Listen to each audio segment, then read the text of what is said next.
விடியல் எப்போது மயிலை கேட்கிற விடியலுக்கு எப்போ வந்து தமிழ்நாட்டில் உன்னை ஜெயிக்க வச்சு நல்ல ஆட்சி செய்ய சொன்னா எல்லாத்தையும் கஷ்டப்படுத்துறியா நீ? உன் ஆட்சி துரத்தி எடுக்கப்படணும். நீ உன் ஆட்சியே சரியில்லை, பிராடு ஆட்சி. உன் குடும்பமே பிராடு.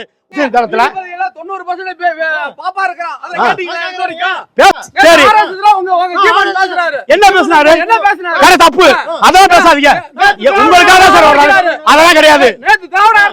திராவிடத்தில் அதெல்லாம் கிடையவே கிடையாது. அதெல்லாம் குற்றவாளி. எல்லாருமே சொல்லுவான், எல்லாரையும் சொல்லுவான். கலைஞர்னால நாடு குடித்தோம் போச்சு. அதுக்கு என்ன பண்ணி? கலைஞர்னால நாடு குடித்தோம். 24 சாலையா கைவுது நிப்பாட்ட முடியுமா உங்களால? அதை சொல்லிட்டு போறா ஜெயலலிதா குற்றவாளி, ஜெயலலிதா குற்றவாளி. நான் எல்லாமே சொல்றேன். அதாவது உண்மையை வெளியே கொண்டு வரதான் அவர் சவுக்கு சங்கவர். அதாவது ஏற்கனவே பல தடவை வந்து அரெஸ்ட் பண்ணும்போது நம்ம தெரிஞ்ச சீமான் தான் அவருக்கு பக்கபலமாக இருந்தார். இவன் வந்து இப்போ ஒரு நாளைக்கு காசு வாங்கி பேச ஆரம்பிச்சிட்டான். ஒவ்வொரு தடவையும் மாதம் எதிர்கட்சி திராவிட காலத்தில் பணம் வாங்கிட்டு அண்ணனுக்கு எதிராக தான் பேசினார். அதெல்லாம் மீறி கூட அண்ணன் அவருக்கு ஆதரவாக தான் பேசினார். இப்போவும் அவனுக்கு வந்து அரெஸ்ட் பண்ணியிருக்காங்க. என்ன பிரச்சனை தெரியலை.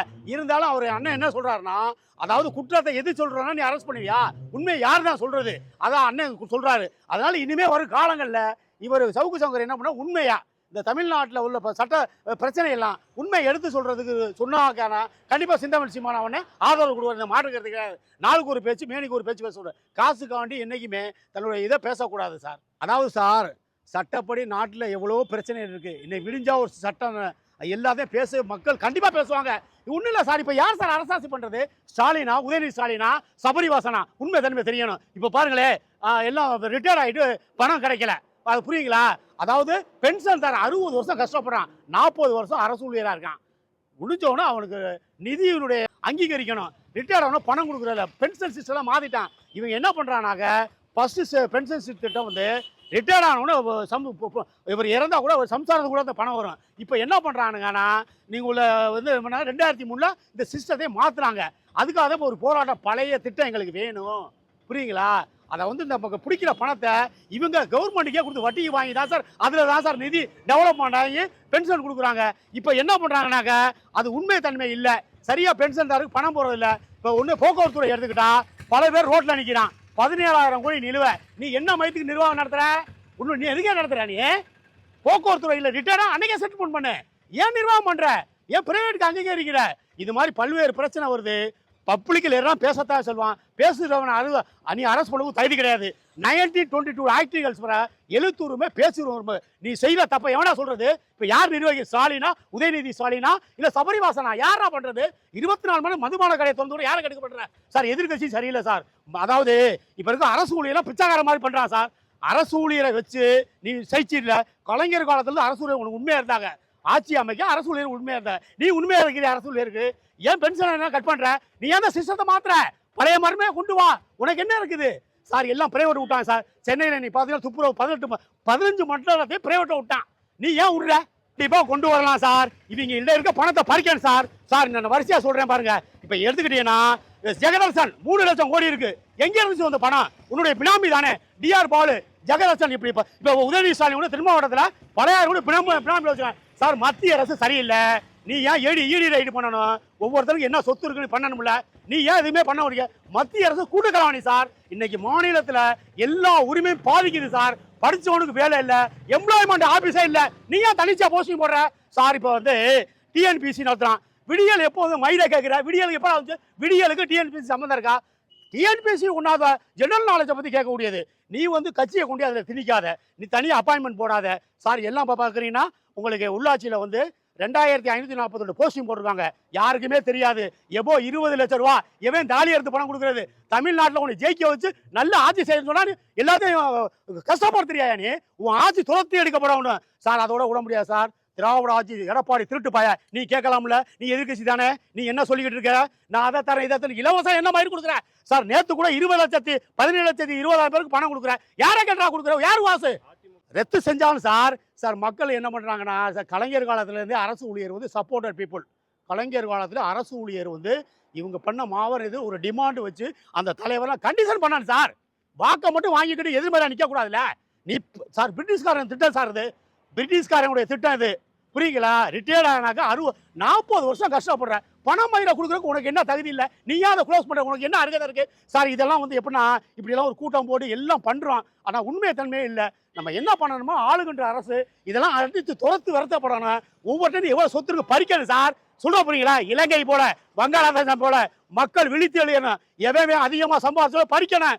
எம்எல்ஏ தான் சுட்டு தர்றான், மினிஸ்டர் தான் எவனா தான் சார். நான் என்ன சொல்றேன்னா தமிழுடைய கலாச்சாரம் மரபு எல்லாமே அழிச்சிட்டாங்க.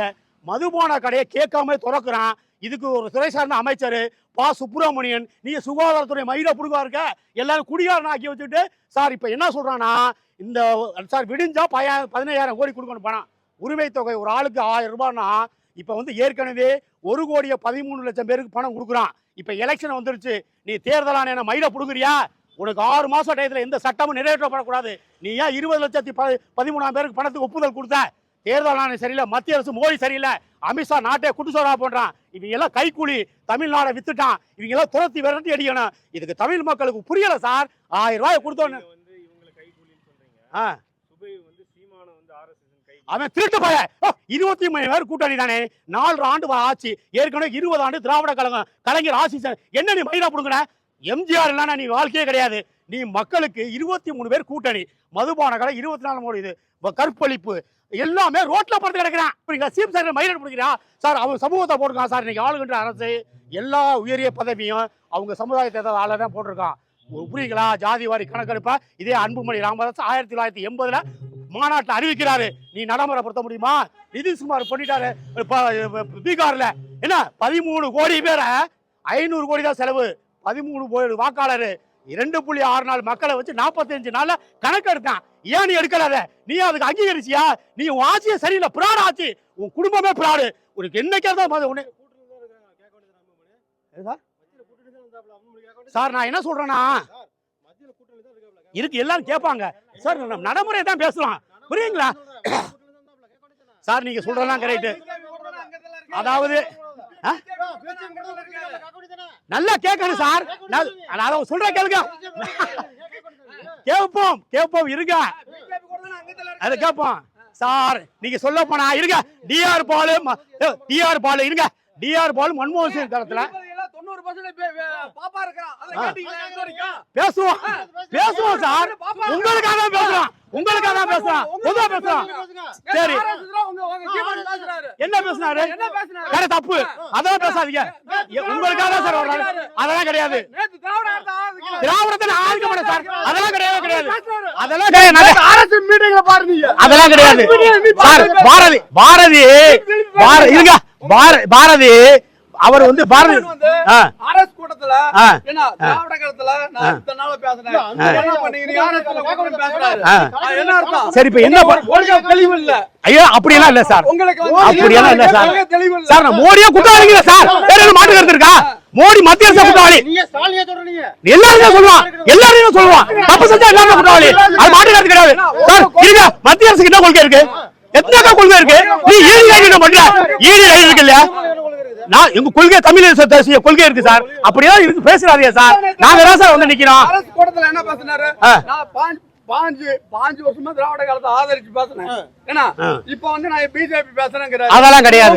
நேத்து பேசினாரு. பாரதினா யார் சார்? கவிதை சார். ஹலோ, 1900 கப்பலோடைய தமிழனுக்கு கப்பல் வாங்குறதுக்கு பயன்படுத்துறவர் சார். ஏனுங்க சார்? சரி, நான் யாராலும் குறை சொல்லுவேன் சார், அதெல்லாம் பயன்தான் கிடையாது. தமிழ் தேசியவாதி கலைஞர்னால நாடு குடிச்சா போச்சு, அதுக்கு என்ன பண்ணி? கலைஞர்னால நாடு குடிச்சோரு 24 சாலையா கைவுது நிப்பாட்ட முடியுமா உங்களால? ஜெயலலிதா குற்றவாளி, நான் என்ன பேச சொல்றேன்? அதெல்லாம் கிடையாது. ஜெயலலிதா குற்றவாளி, நான் அதை யாரையுமே நல்லவன்னு சொல்லல, எல்லாருமே குற்றவாளி தான். ஆமா, அது நாம பொதுவா பேசுறோம் சார்.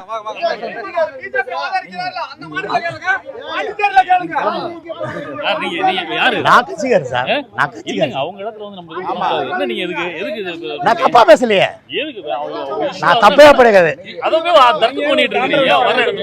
இந்த 5 வருஷத்துல அரசாங்கம் எங்களுக்கு எதுவும் செய்யல, அரசு பணியாளர்களுக்கு எதுவும் செய்யல. அவங்க தேர்தல் வாக்குறுதி கொடுத்தது எதுவும் நிறைவேற்றல. அதனால எங்களுக்கு பழைய பென்ஷன் திட்டம் வேணும். நாங்கள் தமிழ்நாடு அரசு சத்துணவு பணியாளர் சங்கத்துலேருந்து பேசுகிறோங்க சார். நான் மாவட்ட தலைவர், என் பேர் கிருஷ்ணவேணி. எங்களுக்கு வந்து பழைய பென்ஷன் திட்டத்தை அமுல்படுத்த சொல்லியும் ஓய்வூதியம் 9,000 வேணும், ரொம்ப குறைவாக 2000 வாங்குறோம் சார். எங்களுக்கு அது பத்தாது. 9000 வேணும்னு சொல்லி அதையும் கேட்டிருக்கோம். காலமுறை ஊதியம் வேணும்னு கேட்டிருக்கோம். சத்துணவு பணியாளர் சங்கத்திலேருந்து நாங்கள் ஒரு 3 முத்தான கோரிக்கைகள் வச்சுருக்கோம். எங்களுக்கு நிறைவேற்றி கொடுப்பாங்க. நாங்கள் அரசு பணியாளர் சங்கத்து மூலயமா 20 அம்ச கோரிக்கைகளை நாங்கள் ஒரு 3 கண்டிப்பா கோரிக்கை காலை வச்சிருக்கோம். உணவு திட்டத்தை வந்து மதிய உணவு திட்டம் மாத்தி கொடுக்க வேணும் சார். அவர் கண்டிப்பா நாங்க ஒரு இடத்துல எங்களுக்கு ஆள் ஒரு போடாம வீட்டுல ரொம்ப வந்து கஷ்டப்படுறோம். ஒரு எங்களுக்குள்ள ஒரு மோட்டிவேஷன் ஒரு பிரச்சனை உண்டாக்கிட்டாரு. காலை உணவு மதிய உணவுன்னு சொல்லிட்டு அது ஒன்னாவே நாங்க காலை உணவு மதிய ஒண்ணா ஆக சொல்லுங்க. ஒரு வீட்டுக்குள்ள 2 மனைவிகள் இருக்கிற மாதிரி இப்ப எங்களை பிரச்சனைக்கு உண்டாக்கிட்டாங்க.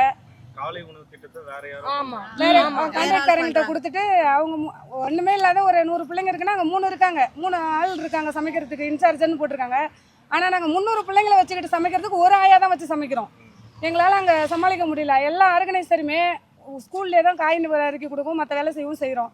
ஆனால் இந்த 4-5 வருஷத்துல 2018 ஒரு பேட்ச் போட்டாங்க. அதுக்கப்புறம் ஆளே போடல. அதுக்கப்புறம் ரிட்டையர்ட் ஆகிற இடத்துல ஃபில்லப் பண்ணவும் முடியல. வேற ஆள் வச்சு செய்யக்கூடாதுங்கிறாங்க. நாங்கள் எப்படிங்க சார் செய்யறது? அதுக்காக எங்கள் ஐயா கூப்பா அவர்கள் வந்து ஒரு மாநில அளவில் ஒரு மாநாட்டை விருதாசலத்தில் நடத்துகிறாங்க. எல்லாரும் சிறப்பாக கலந்துக்கிறோம். எங்களோட கோரிக்கையை அவர் நம்ம தெரியப்படுத்துறோம். நாங்க நிறைய போராட்டம் வச்சுட்டோம். கடவுள்ல வச்சுட்டு அவர் பார்க்கவே மாட்டாரு. ஆர்ப்பாட்டம் எங்க போராட்டம் சத்துணவுல வந்து முற்றுகை எங்க போராட்டம் நிறைய வச்சிருக்கோம். ஆமா இந்த போராட்டத்தை அவர் கொஞ்சம் கண்ணெடுத்து பார்த்து இந்த மூலியமா ஒரு நல்ல வீடியோ அவர் கொடுக்கணும். அவருக்கு நாங்களும் ஒரு அரசாங்கத்தை வேலை செய்யறோம். எங்களுக்கு தலைநிமிர்ந்து நடக்கணும். ஒரு 3000 சம்பளத்துக்கு இப்ப சாதா வந்து 1 கிலோ அரிசி எங்களுடைய வாழ்வாதாரமும் உயரணும் சார். நாங்களும் கஷ்டப்படுறோம். படிக்கிறாங்க. எங்களுடைய வாழ்வாதாரமும் வளரணும் சார். விலைவாசி உயரும்போது கீழ்மட்டத்தில் வேலை செய்யறவங்களுடைய விலைவாசிகள் மட்டும் அவங்களுக்கு மட்டும் பொருள்லாம் கம்மியாக சார் கொடுக்குறாங்க. எல்லாமே அதே இதெல்லாம் கொடுக்குறாங்க. நாங்கள் எல்லாருமே இதை வரவேற்கிறோம் சார். எல்லா துறைவாரி சங்கங்கள் அனைவருமே வரவேற்கிறாங்க. இதுக்கு ஏங்க சீமானு அவங்க வந்து பேச்சு எங்களுக்கு நாங்கள் அழைப்பு கொடுத்துருக்கோம் சார். அவங்க வந்திருக்காங்க. எங்களுடைய கோரிக்கைகளை பேசுங்க எங்களுக்கு அப்படின்னு சொல்லி நாங்கள் கேட்டிருக்கோம். குரல் கொடுங்க, எங்களுக்கு ஆதரவு கொடுங்க நாங்கள் கேட்குறோம். நாங்கள் வந்து திருநாவலூர் ஒன்றியம் தூய்மை பணியாளர். தூய்மை பணி தான் செய்கிறோம். எங்கள் கஷ்டம் என்னன்னு சொன்னால் முதல்ல வந்து பஞ்சாயத்து தலைவர்கள்ட்டேருந்து எங்களை மீட்டெடுக்கணும். ஒரு உபகரணமும் வரல. உபகரணம் வந்தாலும் கொடுக்க மாட்டாங்க. நாங்கள் 1008 போராட்டம் பண்ணி ஐயா தலைமையில் 1008 போராட்டம் பண்ணி உபகரணம் வாங்குற உபகரணத்தை எங்களுக்கு கொடுக்க மாட்டாங்க. கொடுத்தா ரொம்ப பஞ்சாயத்து தலைவருங்க வந்து ரொம்ப அடிமைப்படுத்தி பேசுகிறாங்க. ஒரு எங்கள் பணியாளர்ன்ற ஒரு மரியாதையே இல்லை. தூய்மை பண்ணின்றதால அவங்க வீட்டில் விசேஷம்னா இலை எடுக்க கூட எங்களை வர சொல்கிறாங்க. அவங்க வீட்டு விசேஷம் கல்யாணம் காது குத்தி அந்த மாதிரினா இலை எடுக்க கூட எங்களை வர சொல்கிறாங்க. அந்த மாதிரி ஒரு சுச்சுவேஷனில் நாங்கள் ஒடுக்கப்பட்டிருக்கோம். எங்களுக்கு வந்து குரல் கொடுக்கறதுக்கு இப்போ ஒரு அதிகாரி யாரும் இல்லை. உங்களுக்கு சம்பளம் வந்துச்சா, உங்களுக்கு உபகரணம் வந்து சேர்ந்துச்சா, நாங்கள் 1008 வரி வீடியோவுக்கு மற்றவங்களுக்கு யாருக்கு தகவல் சொன்னாலும் அவங்கள கேட்டால் தலைவர் கேளுன்றாங்க, தலைவர் கேட்டால் பஞ்சாயத்து செக்ரட்டரி கேளுங்கன்றாங்க. இந்த மாதிரி பிரச்சனை தான் போயிட்டுருக்குது. எங்களுக்கான இதை வந்து நாங்கள் மாநாட்டு மூலிமா தெரிவிக்க வந்திருக்கோம். சம்பளம் நாங்கள் மாநாட்டில் தனிப்பட்ட முறையில் வந்து அவங்க வேலைக்காக அவங்க பயன்படுத்துகிறாங்கன்னு எந்த அடிப்படையில் அவங்க அதை பண்ணுறாங்க?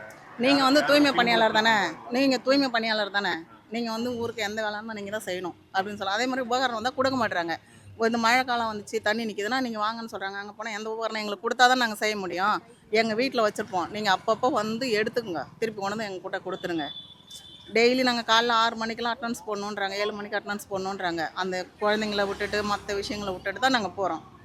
அங்கே போயிட்டு அவங்க வீட்டில் நாங்கள் நிற்கணும். அவங்க ஏதாவது வேலைக்கு போயிருப்பாங்க, ரெஸ்ட் ரூம் வேறு எங்கன்னா போயிருப்பாங்க. அதெல்லாம் நாங்கள் அவங்க வர வரைக்கும் இருந்து அதை வாங்கிட்டு போயிட்டு சரி பண்ணணும்னு சொல்கிறது எங்களுக்கு ரொம்ப ஒரு வருத்தமாக இருக்குது.